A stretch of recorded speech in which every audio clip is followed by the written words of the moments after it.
Welcome to the Manager Matt podcast show. The show is designed to give you solutions to your day-to-day management and leadership problems. It's hosted by Matthew Haddock, a frontline manager and leader with over 25 years of experience. If you're ready, then let's get on with the show. Welcome to the Manager Matt podcast show. This week's episode is focusing on a tactical improvement plan. What is that, you ask? Well, it's a tip, and we're going to find much more about it today. We're going to look at what a tip is, how a tip can deliver big results to your business and your team. So let's get on with the show.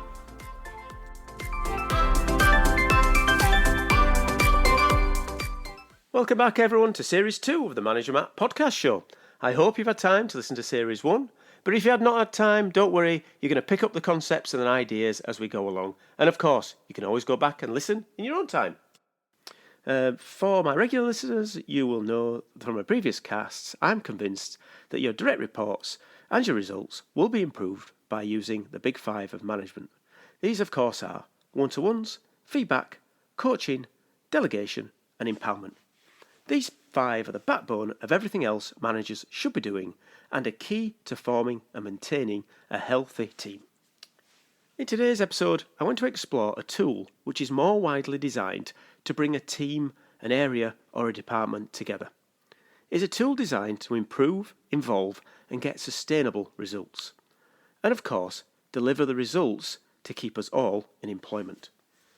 This tool is a great way to get empowered teams to be part of the improvement process. It's a fact that teams who are engaged in their areas and understand what's happening to improve it will perform better and deliver better results. When a team or an individual have things done to them, they feel disconnected. This means that they will push back on the change, and doesn't matter what you try and do, they will end up failing. As a team, you need to make sure that they are fully engaged and part of the solution.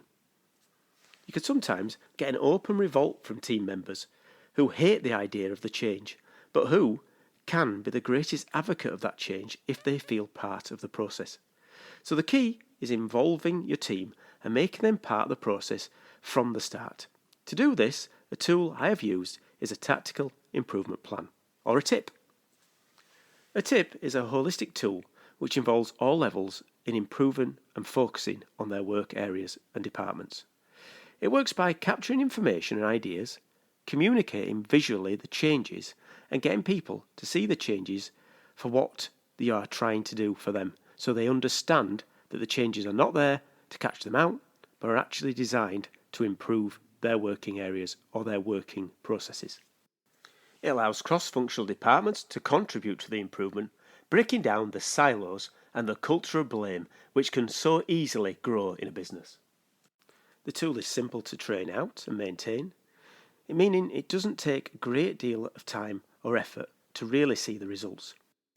As with every change, it needs passion and focus to get enough advocates to the process. But when that tipping point comes, the tip is a way of pushing performance and delivering results at the highest level. So how to form a tip? Warning here, step-by-step guide is coming up. So step 1, get the senior team bought in. You need your department heads and leaders to understand the benefits of the process and commit to supporting it. They need to be able to give time and resource to get the process going. Remember, if you start without the full buy-in, the tip will end up being another list. And you know what happens with lists. They get forgotten, left at the side, and then a few months down the road, a new list forms. And mostly, if just a side note, lists at the start will end up with loads and loads of engineering improvements, which puts the engineering managers and engineers off being part of it. So when you're forming your tip, you want to make sure it's a buy-in from all the senior teams and all the areas that might have an input into the process. So step 2, set up a trial area. Setting up an area to try your tips gives you a chance to see it working and iron out any issues before the big launch to all the areas. In my experience, it's good to pick a team or department that you could feel sometimes has problems. Now that is a bit of a counter intuitive way of doing things. Some people say, well, why don't you pick an area that's easy?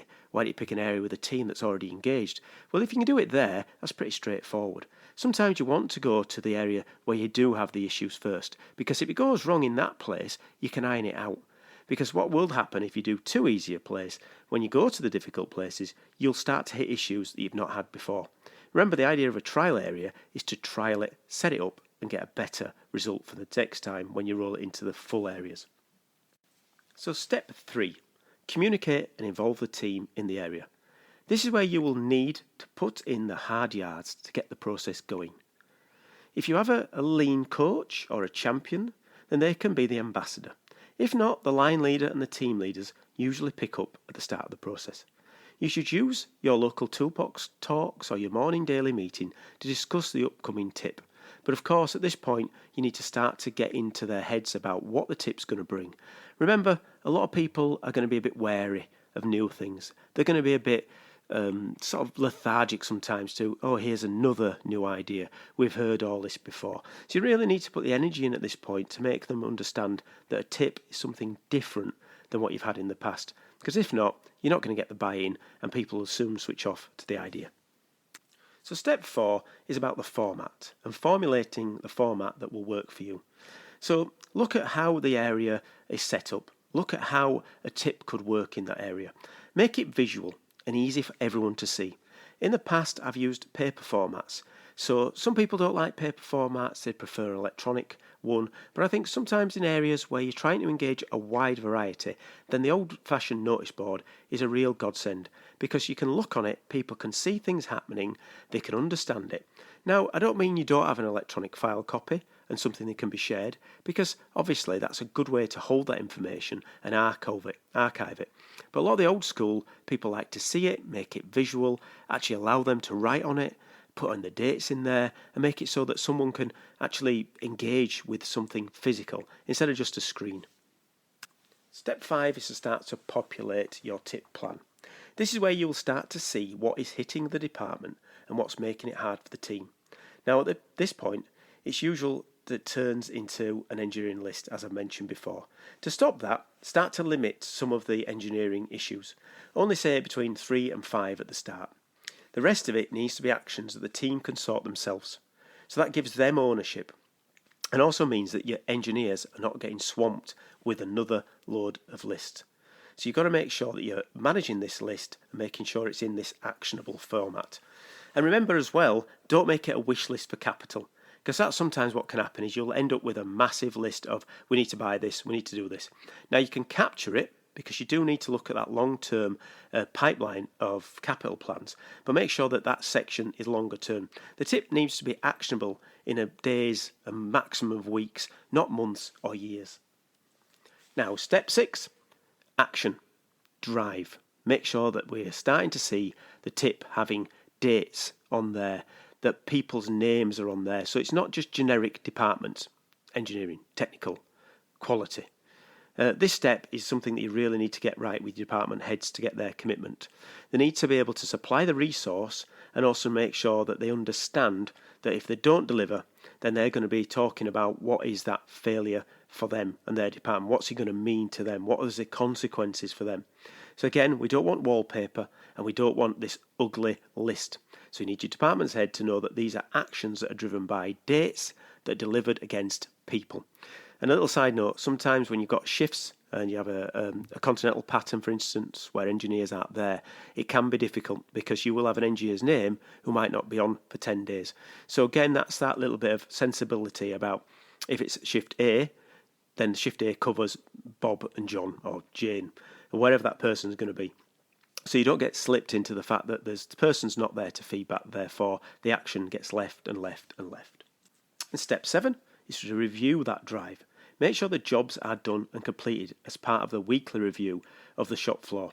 So when you're all stood around that tip form, you need as a senior leader and senior manager to be involved, to drop down, see what's happening on that form. Are they doing what you think they should be doing? Is there gaps? Is there one area that's not pulling its weight, that dates are getting pushed back and back? That's where you're going to have to step in and use your positional power and your persuasive power to make sure you can get those actions done and ticked off that list People want to start seeing the wins. And step 8 is that positive contribution, the small wins to make sure the actions are starting to go on and start to see some plans moving forward. So a good plan here is to make sure that there is no rollover. So when you get a rollover on the end of a list, make sure that the rollover is not allowed to roll for more than 2 weeks, so that they can understand that there's some real consequences for not delivering. You may have to, at this point as well, start to free up some capital. So talk to your accountant. Is there some money you can be used to get those small wins over the line? In extreme cases, I've actually had to stop a process or a line to get those issues fixed because they've rolled over and rolled over. And you sometimes have to take the action of, right, this is not good enough, we're stopping everything now and we're fixing this issue because it's been on there for 2 weeks and I believe in the tip process. But also on the other side, you should reward and celebrate those wins. So when things are going well, then let's have a little bit of a celebration. Don't have to be out massive. It could be a free lunch voucher or a free breakfast. Let's understand that the team is starting to contribute and it's everyone in the team gets that celebration. You can't just pick out one area. You should be celebrating with the whole because a tip is very inclusive. So let's recap the steps. So step 1 is to get the senior team bought in. Step 2, get out to the trial area. Step 3, communicate and involvement. Step 4 is the format and formulating that. Step 5 is to populate the plan with your team. Step 6 is an action-driven process. Step 7, review and drive. And step 8 is reward, celebrate the success. Well, thanks for listening about how to set up a tip for your team. Now it's over to you. You have the background of why it works. You have the context of how it will deliver results to you. You have a step-by-step guide. Now it's up to you to take action and start seeing the benefits. So what are you waiting for? Do it. Nothing comes from nothing. Okay, that's it for Manager Matt this week. Thanks for listening and goodbye. Thank you so much for listening to this Manager Matt podcast. We hope you found it interesting, helpful and actionable. One last thing, please leave a quick review on iTunes or with your podcast provider as it helps to spread the word of Manager Matt. If you haven't already done so, please subscribe to the podcast, and if you did like anything in particular, send an email to managermattpodcast@gmail.com or visit managermatt.co.uk for more content. Feedback is a gift, so let's keep giving. See you next week.